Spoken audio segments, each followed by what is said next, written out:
بسم اللہ الرحمن الرحیم۔ السلام علیکم ناظرین، تصور کریں ایک ایسا دن جب سورج اپنی روشنی کھو بیٹھے گا، جب پہاڑ روئی کی طرح اڑنے لگیں گے، جب مائیں اپنے دودھ پیتے بچوں کو بھول جائیں گی اور زمین اپنے سارے راز اور بوجھ باہر نکال دے گی۔ کیا آپ نے کبھی سوچا ہے کہ وہ لمحہ کیسا ہوگا؟ وہ لمحہ جب قیامت شروع ہوگی، جب فرشتہ اسرافیل سور پھونکے گا اور ایک ایسی آواز بلند ہوگی کہ کائنات کا ذرہ ذرہ لرز اٹھے گا، پہاڑ بکھر جائیں گے، سمندر آگ بن جائیں گے اور آسمان پھٹ پڑے گا۔ وہ دن جب کوئی کسی کو نہ پہچانے گا، جب ہر انسان نفسی نفسی کی صدا لگا رہا ہوگا۔ سوال یہ ہے، کیا ہم نے اس دن کے لیے کچھ تیاری کی ہے؟ ہم جو دنیا کی چکا چوند مال و دولت، شہرت اور نفس کی خواہشات میں ایسے گم ہو چکے ہیں کہ موت، قبر اور قیامت جیسے الفاظ ہمیں غیر ضروری اور دور کے لگتے ہیں۔ ہمیں جان لینا چاہیے کہ وہ دن بہت قریب ہے اور اس کا پہلا لمحہ، قیامت کی شروعات، سب سے زیادہ ہولناک ہوگا۔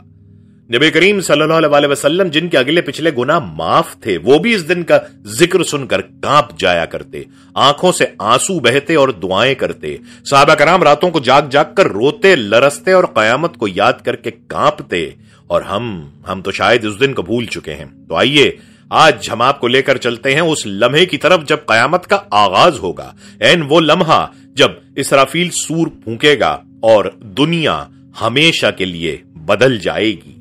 ناظرین، قیامت کا آغاز اچانک نہیں ہوگا۔ یہ کوئی فلمی منظر یا خیالی داستان نہیں، یہ حقیقت ہے، ایسی سچائی جو آسمانی صحیفوں، انبیاء کرام کے پیغامات اور اللہ کے کلام میں بار بار بیان کی گئی ہے۔ مگر اس دن سے پہلے ایک ایسا دور آئے گا جو انسانیت کی تباہی اور روحانی زوال کی آخری نشانیوں سے بھرا ہوگا۔ پہلے فتنوں کا سیلاب آئے گا، حق اور باطل گڈمڈ ہو جائیں گے، جھوٹے لوگ سچے اور سچے جھوٹے سمجھے جائیں گے۔ نبی کریم نے فرمایا، قیامت اس وقت تک قائم نہ ہوگی جب تک جھوٹ عام نہ ہو جائے اور سچائی کو دبا نہ دیا جائے۔ لوگ مال و دولت کے پجاری بن جائیں گے، دنیا کو دین پر ترجیح دی جائے گی، حرام اور حلال میں فرق مٹ جائے گا، رشوت، دھوکہ، فریب اور خیانت کو سمارٹنس سمجھا جائے گا، علم صرف دنیاوی مفاد کے لیے حاصل کیا جائے گا، علماء کو ذلیل کیا جائے گا اور جاہل فتویٰ دیں گے، قرآن صرف برکت کے لیے گھروں میں رکھا جائے گا لیکن اس پر عمل کرنے والا ناپید ہوگا، تلاوت، تدبر اور فہم کو بوجھ سمجھا جائے گا، لوگ دینی باتیں سننا نہیں چاہیں گے لیکن فضول و فحش مواد کو گھنٹوں دیکھیں گے۔ نبی کریم صلی اللہ علیہ وسلم نے فرمایا، ایسا وقت آئے گا جب مسجدیں تو بڑی اور خوبصورت ہوں گی مگر ان میں ہدایت نہ ہوگی، نماز کو دکھاوے کا ذریعہ بنایا جائے گا، اذان کی آواز سن کر لوگ موبائل چیک کریں گے لیکن مسجد کا رخ نہیں کریں گے، سجدے کے بجائے سیلفیاں اور شہرت کے پیچھے بھاگیں گے، زنا، شراب، قمار بازی، فحاشی، یہ سب عام ہو جائیں گے، لوگ ان برائیوں پر فخر کریں گے، عورتیں بے پردگی کو آزادی کہیں گی اور مرد غیرت کو تنگ نظری سمجھیں گے۔ نبی صلی اللہ علیہ وسلم نے فرمایا، جب تم دیکھو کہ لوگ کھلے عام زنا کرتے ہیں اور کوئی شرمندگی محسوس نہیں کرتا تو سمجھ لو قیامت قریب ہے۔ پھر زمین پر وہ وقت بھی آئے گا جب اللہ کے نیک بندوں کی روحیں قبض کر لی جائیں گی، ایک خوشبودار ہوا چلے گی جو ہر مومن کی روح کو لے جائے گی، ایک ایسا خاموش صفایا ہوگا جس کے بعد زمین صرف فاسقوں، ظالموں اور گناہگاروں کی جگہ بن جائے گی، اور اس کے بعد ایک ایسا مرحلہ آئے گا جو تاریخ انسانی کا سب سے تاریک باب ہوگا۔ شیطان کھل کر اپنا اصل چہرہ دکھائے گا، وہ لوگوں سے کہے گا کہ میں تمہارا رب ہوں، اور چونکہ زمین پر کوئی مومن باقی نہ ہوگا، لوگ اسے معبود مان لیں گے، بتوں کو پھر سے زندہ کیا جائے گا، جادوگری، شیطانی عبادات اور سفلی علوم عام ہو جائیں گے، انسان خود کو خدا کہلوانے لگے گا، مادر پدر آزادی، لادینیت اور روحانی انکار کا طوفان آ جائے گا۔ قاتل کو معلوم نہ ہوگا کیوں مارا اور مقتول کو خبر نہ ہوگی کہ کیوں مارا گیا۔ قرآن کی پیشگوئی پوری ہوگی جب ماؤں کے پیٹوں سے پوچھا جائے گا کہ کس جرم میں قتل ہوئی۔ انسان درندگی میں جانوروں سے بھی آگے نکل جائے گا، ماں بیٹے کی دشمن، بھائی بھائی کا قاتل، بیوی شوہر سے نفرت کرنے والی، اور رشتے وہ جو جنت کے دروازے کھولتے تھے اب دوزخ کے راستے بن چکے ہوں گے۔ یہ وہ وقت ہوگا جب اللہ کے نام لینے والا کوئی نہ ہوگا، کائنات ظلم، اندھیرے اور فتنے سے بھر چکی ہوگی، اور پھر اچانک حضرت اسرافیل کو اللہ کا حکم ملے گا اور پہلا سور پھونکا جائے گا، زمین ہل جائے گی، آسمان پھٹ پڑے گا، پہاڑ روئی کی طرح اڑنے لگیں گے اور ہر جاندار دہشت سے چیخے گا۔ یہ نفخۃ الفزع ہوگا، ہول دہشت اور قیامت کی ابتدا کا اعلان۔ ناظرین، قیامت کے آغاز سے قبل کائنات کی فضا پر ایک پراسرار خاموشی طاری ہوگی، ہر طرف گناہوں کا اندھیرا چھا چکا ہوگا، زمین سے ایمان کا چراغ بجھ چکا ہوگا اور آسمان بھی گویا کسی فیصلے کا منتظر ہوگا۔ اسی عالم میں اللہ تعالیٰ کے ایک عظیم الشان فرشتے حضرت اسرافیل علیہ السلام سور کو منہ سے لگائے کھڑے ہوں گے۔ یہ سور ایسا آلہ ہے جس کے بارے میں نبی کریم صلی اللہ علیہ وسلم نے فرمایا کہ سور فرشتے کے پاس ہے اور وہ مسلسل اس پر نظریں جمائے ہوئے ہے، اس کے کان اللہ تعالیٰ کے حکم پر لگے ہوئے ہیں۔ حضرت اسرافیل کی پیشانی جھکی ہوئی ہے، نظریں زمین کی طرف، دل سراپا خوف میں ڈوبا ہوا، وہ نہ بولتے ہیں نہ ہلتے ہیں، بس اس لمحے کے منتظر ہیں جب رب کائنات فرمائے گا پھونکو، اور جیسے ہی اللہ کا حکم صادر ہوگا وہ سور پھونک دیں گے، وہ سور جس کی آواز کائنات کی بنیادیں ہلا دے گی۔ یہ پہلا نفقہ نفقۃ الفزع کہلاتا ہے، یعنی خوف کی پھونک۔ جیسے ہی آواز گونجے گی زمین و آسمان میں موجود تمام مخلوقات پر شدید گھبراہٹ اور دہشت طاری ہو جائے گی۔ قرآن کہتا ہے اور جس دن سور پھونکا جائے گا تو آسمانوں اور زمین میں جو کچھ ہے وہ سب گھبرا جائیں گے سوائے ان کے جنہیں اللہ چاہے۔ یہ گھبراہٹ معمولی نہیں ہوگی، یہ وہ لمحہ ہوگا جب زمین لرزے گی، آسمان پھٹنے لگے گا اور مخلوق چیخ اٹھے گی، ہر انسان، جن، فرشتہ اور مخلوق ہراساں ہو جائے گی، لوگوں کے دل حلق میں آ جائیں گے، سانسیں بند، جسم لرزتے اور آنکھیں خوف سے پھٹی رہ جائیں گی، زمین اور آسمان کا سارا نظام ٹوٹنے لگے گا اور کائنات کی گھنٹی بج چکی ہوگی۔ یہ پہلا سور دراصل اس اختتام کی ابتدا ہے جس کے بعد کوئی واپسی ممکن نہیں۔ یہ اللہ تعالیٰ کی قدرت اور عدل کا اعلان ہے۔ اسرافیل کا یہ لمحہ صدیوں سے طے شدہ ہے اور وہ لمحہ اب پوری کائنات پر سایہ ڈال چکا ہے، اور پھر وہ لمحہ آ پہنچے گا صدیوں سے لکھا ہوا، فرشتوں کے علم میں محفوظ اور رب العالمین کے حکم سے طے شدہ وہ لمحہ جب قیامت شروع ہوتی ہے۔ دنیا اپنی معمول کی رفتار میں ہوگی، لوگ کاروبار کر رہے ہوں گے، کچھ دکان پر خرید و فروخت میں مصروف، ایک شخص کسی کو پانی پلا رہا ہوگا، دوسرا کھانے کا نوالا اپنے منہ تک لے جا رہا ہوگا، ایک ماں اپنے بچے کو دودھ پلا رہی ہوگی، ایک حاملہ عورت گھریلو کاموں میں مصروف ہوگی کہ اچانک سور کی گونج فضا کو چیرتی ہوئی آسمان سے اترے گی، ایک ایسی آواز جسے آج تک کسی نے نہ سنا ہوگا، جس میں خوف کی انتہا، گھبراہٹ کا سمندر اور فنا کی گرج ہوگی۔ جیسے ہی حضرت اسرافیل اللہ کے حکم سے سور پھونکیں گے کائنات کا نظام الٹ جائے گا۔ قرآن پکارے گا جب سورج لپیٹ دیا جائے گا، سورج کی روشنی ختم ہو جائے گی، وہ جلتا گولا جو صدیوں سے روشنی دیتا آیا تھا اب کالا پڑ جائے گا، روشنی کھو دے گا۔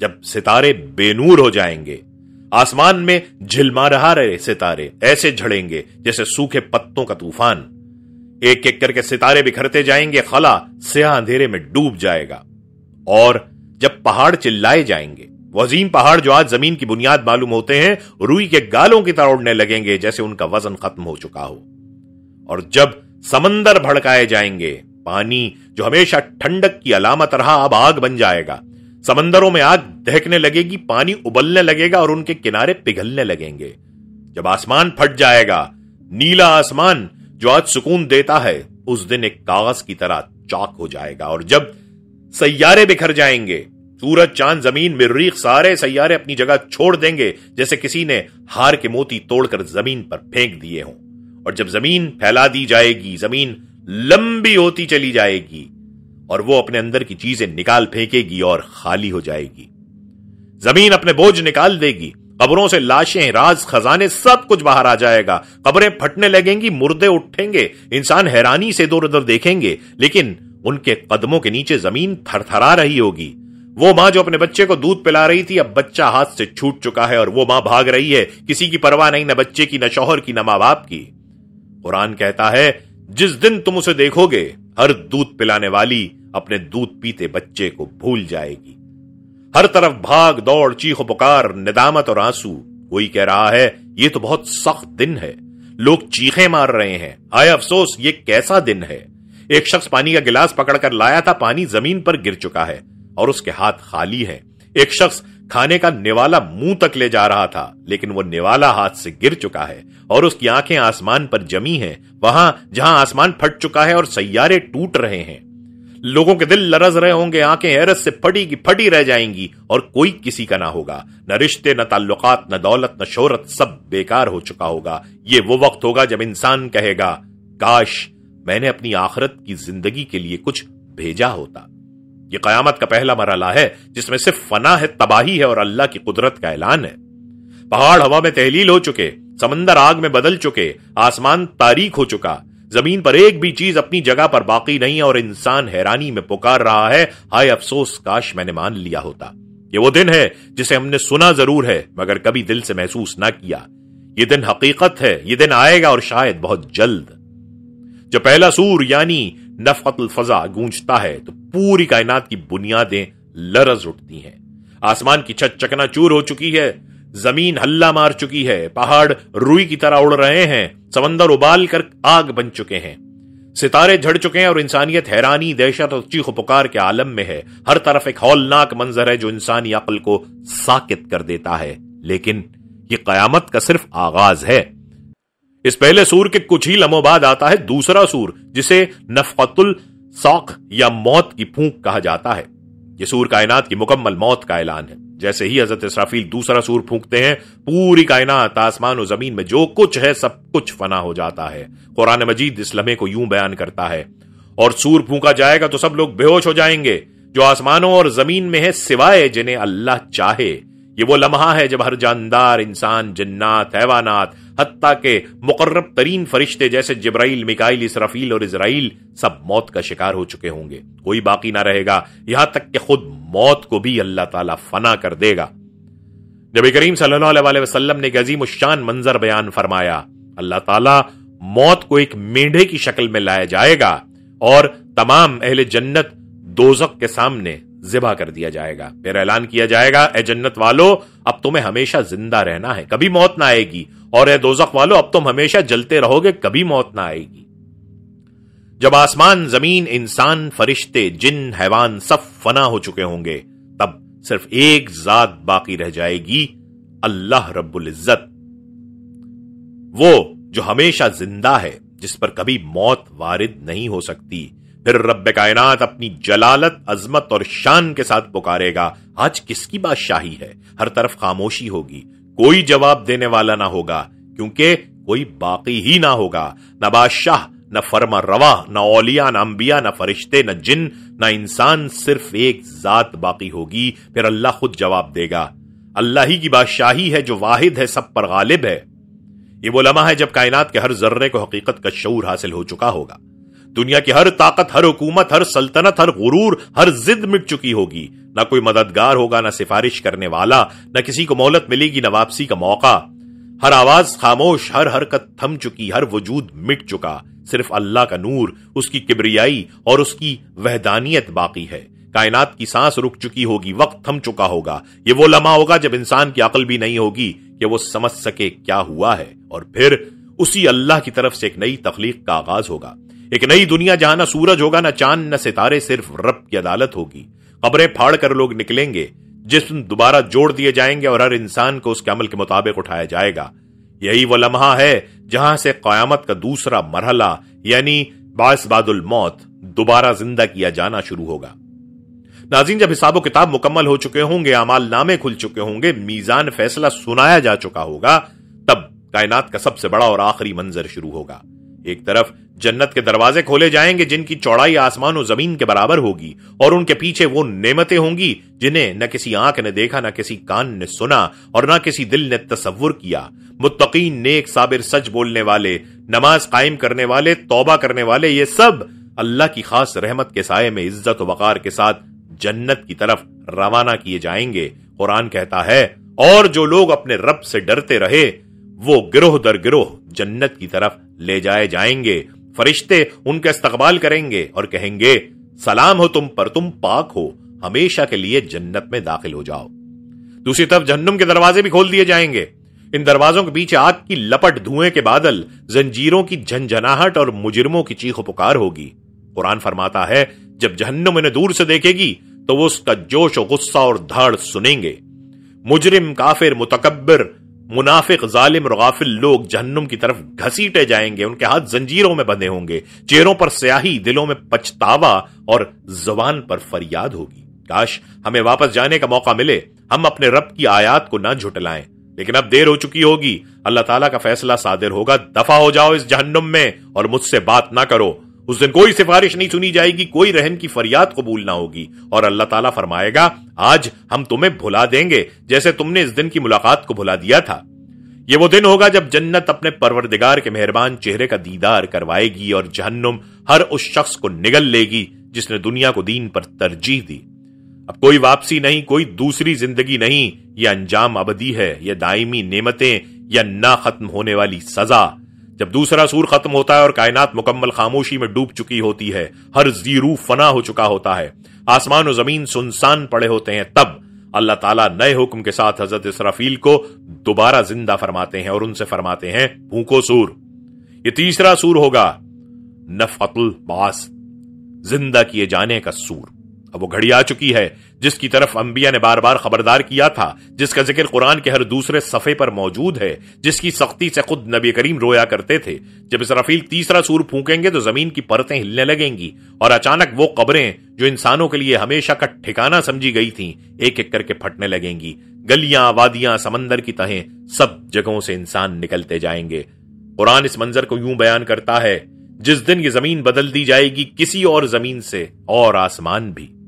یہ ایک نئی دنیا ہوگی، حساب کتاب کی دنیا، جس میں نہ درخت ہوں گے، نہ سائے، نہ کوئی مکان، بس ایک چمکتی تپتی بے حد گرم زمین جس پر سب کو جمع کیا جائے گا۔ لوگ اپنے کفن جھاڑتے، مٹی سے بھرے چہروں کے ساتھ خوف زدہ نظروں سے ادھر ادھر دیکھتے ہوئے اٹھیں گے، کچھ چیخیں گے، کچھ گمسم ہوں گے، کچھ زمین پر گر کر سجدے میں جانے کی کوشش کریں گے مگر سجدہ قبول نہ ہوگا۔ لوگ ایک ہی آواز میں پکاریں گے، ہائے افسوس، کس نے ہماری نیند سے جگا دیا؟ تب مومن جواب دیں گے، یہ وہی ہے جس کا رحمان نے وعدہ کیا تھا اور رسولوں نے سچ کہا تھا۔ یہ دن ایسا ہوگا جب ہر ایک کا اپنا حساب، اپنی فکر، اپنا انجام ہوگا، سب اللہ کے حضور اکیلے آئیں گے۔ کیا وہ دن ہوگا جب بادشاہ بھی فقیر ہوں گے اور فقیر بھی لرزتے کھڑے ہوں گے، فرشتے سب وسطہ کھڑے ہوں گے اور انسان اپنے اعمال کی گھبراہٹ میں ڈوبے ہوں گے۔ پھر نوبت آئے گی اعمال ناموں کی، کتابیں دی جائیں گی، کسی کے دائیں ہاتھ میں، کسی کے بائیں میں اور کچھ کے چہروں کے پیچھے۔ جس کو اس کا نام اعمال دائیں ہاتھ میں دیا جائے گا وہ خوشی سے کہے گا، لو پڑھو میرا نامہ اعمال، لیکن جنہیں بائیں ہاتھ میں دیا جائے گا وہ چیخیں گے، کاش مجھے میرا نامہ اعمال نہ دیا جاتا۔ پھر میزان لگے گا، اعمال تولے جائیں گے، کوئی نیکی کا ایک ذرہ بھی ضائع نہیں ہوگا اور برائی کا چھوٹا سا فعل بھی گن لیا جائے گا۔ پھر میدان حشر میں وہ لمحہ آئے گا جب انسان پل صراط کے سامنے کھڑا ہوگا، تلوار سے زیادہ تیز، بال سے زیادہ باریک، اور وہی نبی صلی اللہ علیہ وسلم جنہوں نے دنیا میں ہماری ہدایت کے لیے تکلیفیں سہیں، اب ہمیں حوض کوثر پر پانی پلائیں گے۔ یہ وہ پانی ہوگا جو ایک گھونٹ پی لیا جائے تو پھر کبھی پیاس نہیں لگتی۔ جیسے ہی ایک امتی گناہوں سے شرمندہ ہو کر ان کے قریب آئے گا، نبی صلی اللہ علیہ وسلم فرمائیں گے، امتی امتی، میری امت میری امت۔ اس لمحے رسول اللہ کی شفاعت، اللہ کے عرش کا سایہ اور اللہ کی رحمت کے سوا کوئی پناہ نہیں ہوگی۔ قیامت کے ہولناک مناظر، قبروں کا پھٹنا، میزان کا لگنا، پل صراط، جنت اور جہنم کے فیصلے، یہ سب کوئی فرضی افسانے یا مذہبی علامتیں نہیں بلکہ رب کائنات کا سچا، اٹل اور یقینی وعدہ ہیں۔ اللہ نے جو کہا ہے وہ کر رہے گا۔ سوال یہ نہیں ہے کہ وہ دن آئے گا یا نہیں، بلکہ سوال یہ ہے کہ ہم اس دن کے لیے کتنے تیار ہیں۔ کیا ہمارے اعمال، ہمارا کردار، ہماری نیتیں، ہمارے دل، ہماری زبان، ہماری نگاہیں، ہمارے تعلقات اور ہمارے فیصلے سب اس ابدیت کے سفر کی تیاری کر رہے ہیں، یا ہم دنیا کی فانی چمک دمک، لذتوں، خواہشات، سوشل میڈیا، شہرت، مال اور وقتی سکون میں اتنے گم ہو چکے ہیں کہ ہم آخرت کو صرف مولویوں کی بات سمجھتے ہیں؟ قرآن مجید وہ الہامی کتاب جس نے پہاڑوں کو جھنجھوڑا، جہالت کے اندھیرے ختم کیے اور امتوں کو بدل ڈالا، کیا وہ ہماری زندگی کا حصہ ہے؟ کیا وہ ہماری صبح کا آغاز ہے؟ کیا وہ ہماری راتوں کا سکون ہے؟ کیا وہ ہماری فکر اور فیصلوں میں شامل ہے، یا پھر وہ خوبصورت غلاف میں لپٹا ہوا، دھول سے اٹا ہوا طاق کی زینت بن چکا ہے؟ کیا ہم نے قرآن کو صرف مردوں کی رسم تک محدود کر دیا ہے؟ یاد رکھو، یہ کتاب زندوں کے لیے ہے، ہدایت کے لیے، فلاح کے لیے، کامیابی کے لیے۔ نماز جو مومن کی معراج ہے، جو قبر میں روشنی ہے، جو حساب میں سب سے پہلا سوال ہے، کیا وہ ہماری زندگی کا اہم ترین فرض ہے، یا ہم اسے نیند، تھکن، مصروفیت یا موبائل فون کے عذر میں قربان کر چکے ہیں؟ نبی کریم صلی اللہ علیہ وسلم نے فرمایا، نماز دین کا ستون ہے، جس نے اسے قائم کیا اس نے دین کو قائم کیا، اور جس نے اسے چھوڑا اس نے دین کو گرا دیا۔ تو جو نماز ہی چھوڑ دے وہ کیا قیامت کے دن نجات کی امید رکھتا ہے؟ اللہ تعالیٰ بار بار قرآن میں فرماتا ہے، نماز قائم کرو میرے ذکر کے لیے۔ آج بھی وقت ہے پلٹ آنے کا، اللہ کے حضور آنکھوں سے آنسو بہانے کا، دل کو نرم کرنے کا، گناہوں پر نادم ہونے کا۔ ابھی بھی توبہ کا دروازہ کھلا ہے۔ بے شک اللہ توبہ کرنے والوں سے محبت کرتا ہے اور پاک صاف رہنے والوں سے بھی، یہ سورہ بقرہ میں ارشاد ہوتا ہے۔ لیکن یاد رکھو، صرف اللہ کے حقوق یعنی حقوق اللہ کافی نہیں، ہمیں حقوق العباد بھی ادا کرنے ہوں گے۔ وہ تمام لوگ جن کا حق مارا، دل دکھایا، غیبت کی، الزام لگایا، جھوٹ بولا، بدتمیزی کی، زیادتی کی، قرض واپس نہ کیا یا بے وفائی کی، ان سب کے حق ادا کیے بغیر قیامت کے دن کوئی بخشش نہیں ہوگی۔ نبی کریم صلی اللہ علیہ وسلم نے فرمایا، کیا تم جانتے ہو مفلس کون ہے؟ صحابہ نے عرض کیا، جس کے پاس مال نہ ہو۔ آپ صلی اللہ علیہ وسلم نے فرمایا، میری امت کا مفلس وہ ہے جو قیامت کے دن نماز، روزہ، زکوٰۃ لے کر آئے گا، لیکن کسی کو گالی دی ہوگی، کسی کا مال کھایا ہوگا، کسی کو مارا ہوگا، تو اس کی نیکیاں ان مظلوموں کو دے دی جائیں گی۔ اگر نیکیاں ختم ہو گئیں تو مظلوموں کے گناہ اس پر ڈال دیے جائیں گے اور وہ جہنم میں پھینک دیا جائے گا۔ تو کیا ہم نے کبھی دل سے معافی مانگی، اپنے رشتوں کو جوڑا، جنہیں توڑا کیا ان سے صلح کی، جنہیں رلایا کیا انہیں منایا، یا ہم ابھی تک اپنی انا اور ضد کے بتوں کو پوج رہے ہیں؟ یہ دنیا، یہ سب کچھ بس ایک لمحہ ہے، کبھی آسمان سر پر ہے، کبھی زمین اندر کھینچ لیتی ہے، کبھی ہنسی ہے، کبھی جنازہ۔ اصل زندگی تو قبر کے اندر شروع ہوتی ہے۔ نبی کریم صلی اللہ علیہ وسلم نے فرمایا، قبر آخرت کی پہلی منزل ہے، اگر وہ آسان ہو گئی تو آگے سب آسان ہے، اور اگر وہ سخت ہوئی تو آگے سب سخت ہے۔ تو اب بھی وقت ہے قرآن سے تعلق جوڑنے کا، نماز کو زندہ کرنے کا، ماں باپ کو راضی کرنے کا، گناہوں سے پلٹنے کا، دلوں کو جوڑنے کا اور اللہ کو اپنا بنانے کا۔ ورنہ وہ لمحہ بھی آئے گا جب آنکھیں کھلیں گی تو سامنے دو فرشتے ہوں گے اور پوچھا جائے گا، من ربک، تیرا رب کون ہے؟ اگر آج دل سے جواب نہ دیا تو کل زبان جواب نہ دے سکے گی۔ جب سب کچھ ختم ہو چکے گا، دنیا، مال، اولاد، رشتے، غرور، عہدے، نام، شہرت سب مٹی بن چکے ہوں گے، تب صرف ایک چیز باقی ہوگی، میرے رب کا فیصلہ۔ یہی وقت ہے سوچنے کا، یہی لمحہ ہے پلٹنے کا۔ یہ ویڈیو کوئی ڈرانے کی کہانی نہیں ہے، یہ ایک صدا ہے، ایک آخری آواز جو دل کے دروازے پر دستک دے رہی ہے۔ کیا تم تیار ہو؟ اگر آنکھوں میں آنسو آ گئے ہیں، دل پر کچھ چوٹ لگی ہے، تو سمجھ لو رحمت دروازے پر آ چکی ہے۔ آئیے آج سچے دل سے اللہ کے حضور جھکیں، اس کے در پر گریا کریں اور کہیں، یا رب، ہم گناہگار ہیں لیکن تیرے در سے جدا نہیں، ہم کمزور ہیں لیکن تیری رحمت سے مایوس نہیں۔ ہماری کوتاہیوں کو معاف فرما، ہمارے دلوں کو بدل دے، ہمیں ہدایت دے دے، ایمان پر موت دے، نبی صلی اللہ علیہ وسلم کا دیدار نصیب کر اور ہمیں جہنم سے بچا کر جنت الفردوس عطا فرما۔ ہمارے والدین، اولاد اور تمام امت مسلمہ کی مغفرت فرما، اور قیامت کے دن ہمیں ان لوگوں میں شامل کر جن کے چہرے روشن ہوں گے اور جنہیں تو راضی اور مغفور کہے گا۔ آمین یا رب العالمین۔ ناظرین، یہ تھی ہماری آج کی ویڈیو۔ ہم امید کرتے ہیں کہ آپ کو ہماری آج کی یہ ویڈیو ضرور پسند آئی ہوگی۔ اگر آپ کو ہماری آج کی یہ ویڈیو پسند آئی ہے تو آپ سے گزارش کرتے ہیں کہ آپ ہمارے چینل کو ضرور سبسکرائب کر لیں اور ساتھ ہی لگے بیل کے بٹن کو بھی پریس کر لیں تاکہ آپ کے پاس ہماری آنے والی مزید معلوماتی ویڈیوز کا نوٹیفیکیشن بر وقت ملتا رہے۔ سبسکرائب کے ساتھ ساتھ ہماری ویڈیو کو لائک بھی کریں اور اپنی قیمتی رائے کا اظہار کمنٹس میں ضرور کریں۔ کمنٹس میں آپ اپنے سوالات بھی ہم تک پہنچا سکتے ہیں۔ اب آپ سے ملاقات ہوگی آئندہ ویڈیو میں۔ اللہ تعالی ہمیشہ آپ کو اپنے حفظ و امان میں رکھے۔ آمین۔